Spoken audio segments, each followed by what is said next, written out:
Hey guys, so today we're going to be talking about the 1980s, and the 1980s is just a decade of Ronald Reagan. He was elected in 1980. He will be elected to a first term and a second term, and then in 1988, his vice president, George H.W. Bush, will be elected, and some people like to call that Reagan's third term. Even though he was only president in the 1980s for 1 year, we're going to pause on that one and put him with the 1990s. So we're just talking about Ronald Reagan today. Oh, in the election of 1980, this is the start of period 9 in the APUS key concept map. So period 9 goes from 1980 to present. We will be covering 1980s, a little bit in the 90s, a little bit of the stuff from the 2000s and today. But Reagan is very, very important, and his election begins the time period because of the rise of conservatism during this time period. So Ronald Reagan, he's kind of like a B-list movie star. You can kind of see if you look on YouTube and look up Ronald Reagan movies, it's kind of like cheaply made movies, but he's a pretty good actor.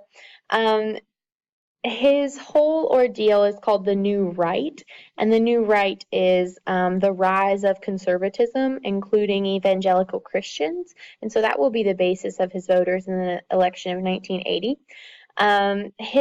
His whole value system is based on traditional American values. Think like family, hard work, religion, faith, patriotism, pride in America, things like that.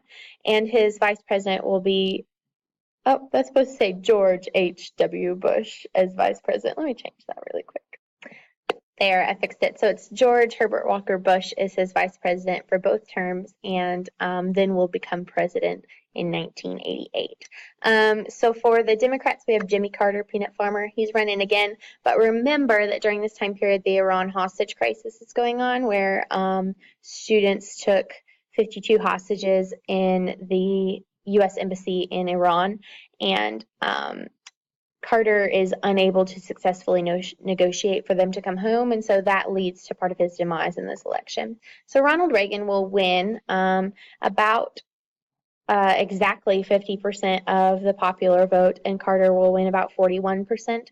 But as far as electoral vote, Reagan will do a lot better. Again, the Iran hostage crisis had a lot to do with that fact. Some people like to point to this as the Reagan Revolution, and when I mean revolution, I mean it's just a change, a huge change in the ideals of America because of who is in power. So Reagan was a pretty honest, upfront guy. He said, "I'll never lie to you," just like Jimmy Carter. Again, he pushes those values: family, religion, hard work, patriotism. And he's very against things that he deemed immoral. Pornography, abortion is a hot issue during this time period because of Roe versus Wade about a decade earlier. He is against the Equal Rights Amendment, claiming that that would discriminate against those who don't fall under the category of women or minorities. And he's definitely against affirmative action for the same reason he's against the Equal Rights Amendment. He calls for faith in schools, prayer in schools, and also tougher punishment on criminals and crime, including the death penalty, and harsher punishment types in prison, less reformatory stuff, more punishment stuff. And Ronald Reagan is probably one of our most conservative presidents.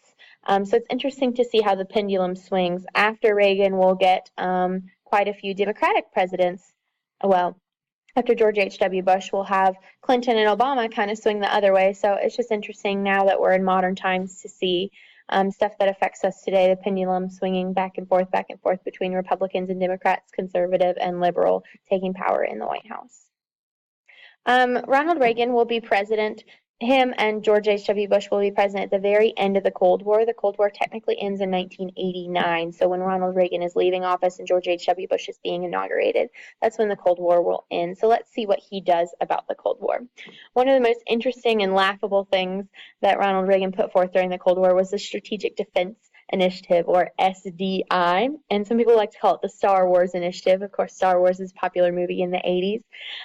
The idea behind this is in March 1983, Reagan wants to fund a huge technological innovation to pursue missile defense systems, meaning a way to shoot down missiles if they are shot at us. And his idea is these space station satellites that are like battle stations, and they orbit Earth, and they have like these fancy laser beams essentially that can like concentrate energy enough to attack a missile had it been shot at the United States and vaporize the missiles before they're even able to reach their target. So at the time, it's like, yeah, a cool nuclear umbrella, like we are protected over American cities. But most scientists, and later on, because of the Challenger incident that we'll learn about, people will realize that this is actually impossible in the 1980s. And I'm not even sure it's possible in 2018 when we're recording this. Diplomatically, the idea behind the Strategic Defense Initiative is to scare the Soviet Union into thinking that we have those capabilities while we are developing them. And diplomatically, I guess it works because of the idea of mutually assured destruction, but in theory, it works. In practice, it would be impossible in the 1980s. So here's a picture of the idea. You have these space stations up here and ways to essentially direct the laser beam in order to attack the missiles that are coming towards us. And I love this little cartoon in the corner. It's Reagan, obviously characterized right here. And we've assembled a crack team of experts to advise us on the project. And his crack team of experts is R2-D2, C-3PO, and E.T. from popular 80s movies about space. So during this time period, there are two terms that you need to know that people start using: nuts versus mad. And nuts would be the nuclear utilization theory. And this is the idea of advocating winning a nuclear war. So what does it take to win a nuclear war? What sort of nuclear capabilities do we have to have? And what constitutes winning? And Reagan's staff will draw up these estimates of what constitutes winning, what is okay to lose and still be considered winning this war and still be considered a United States of America. And some of those losses are up to 40% of our major cities, and we would still be considered winning. So that's the idea of nuts. Let's look at the idea of mutually assured destruction, which we've talked about before. Mutually assured destruction is kind of what had been the premier thought within the decades leading up to Reagan's administration. And it literally means what it sounds like: mutually assured. Both of us are sure we're going to kill each other if we start this nuclear war. So we don't. It's like a balance of fear. I'm afraid of you, you're afraid of me. We both have the same sort of technological implications. And so if one of us shoots, the other one is going to shoot, and everyone's going to die. So we just don't do it. But that essentially Reagan's Cold War strategy is come up with new nuclear tactics, as well as tons and tons of defense spending, so much defense spending. And that kind of starts the whole conservative idea of spending a lot on the military in the modern times, okay?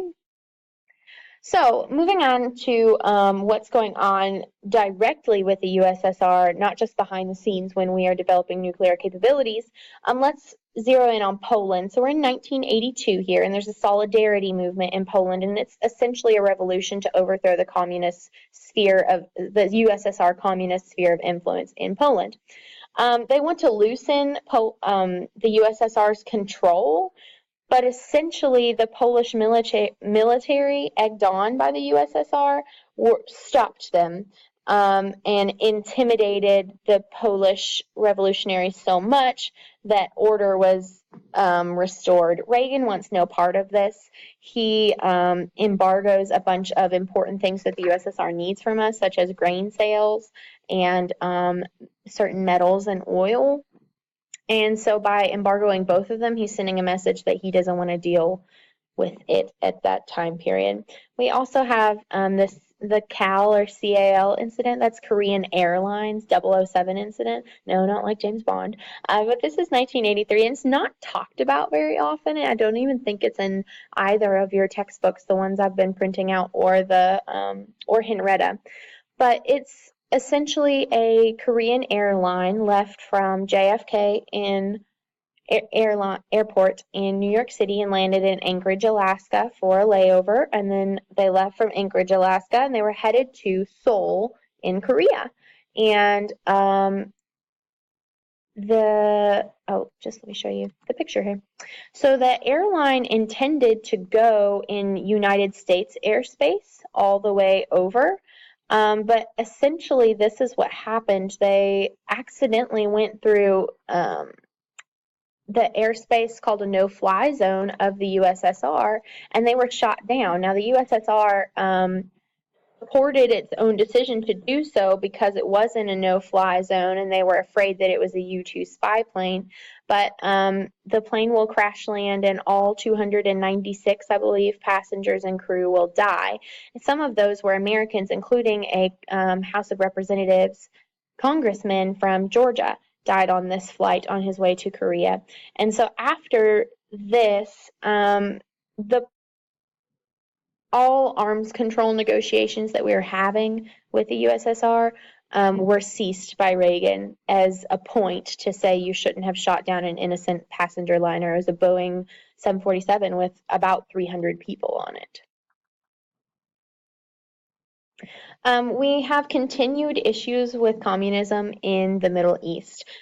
Starting in Lebanon, there is a communist uprising fueled by the issues going on between the Palestinians and the Israelis in this time period. So Reagan had sent Marines to Lebanon in 1983 as part of like a peacekeeping. Let's keep them away from each other. Let's not let them cause issues in Lebanon, a nearby country. And in 1983, a suicide bomber, or he said it was 1983, right? Yeah. Has a truck of explosives and drives his truck into Marine barracks, and 241 Marines are killed in Lebanon. So that's a foreign policy issue that Reagan has to deal with at the time. Also in Lebanon during this time period that I didn't write down, but we'll get to it later, a bunch of hostages are taken by the Iranian government. So next door is Iran, and they will take hostages, again, 7 American hostages, in the hopes of getting something from the United States that we're going to talk about later. In Libya, Reagan will order a series of bombings in 1986 in retaliation for their bombing of a place in West Berlin that allegedly had killed a U.S. serviceman, and so just issues stemming further from Cold War into the Middle East. And finally, Iran and Iraq are involved in their own war. Iran, if you remember, was taken over by an Islamic government under Ayatollah Khomeini that we talked about during the Iran hostage crisis. And so the U.S. at this point will help Iraq fight against Iran and the Islamic State for quite some time. And so we are actually backing Iraq and the leader Saddam Hussein for quite some time in the 1980s before we ourselves start to not get along with them. So here's the picture of the bombing in Lebanon of the Marine barracks where 241 Marines were killed. We also have communist issues stemming in Latin America, one of which is in Nicaragua. So we have the I spelled that wrong. One second, guys. Sorry about that. So we have the Sandinistas. They are a communist group in Nicaragua attempting to overthrow the government. They condemn everything U.S. They're socialist revolutionaries. They don't like capitalism. They don't like democracy.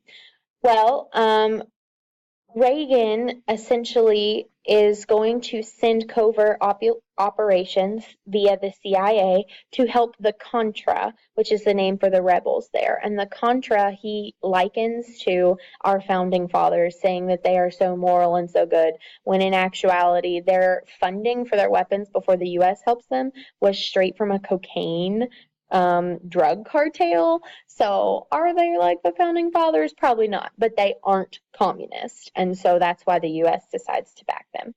In El Salvador, we will send military advisors to help prop up a non-communist government. Notice my wording there. I did not say democratic capitalist government. I said non-communist. So it's a situation where the United States is so against the idea of communism that they're willing to back a not so great regime in other countries. And actually, news of the government, the regime that the United States is backing up, having Roman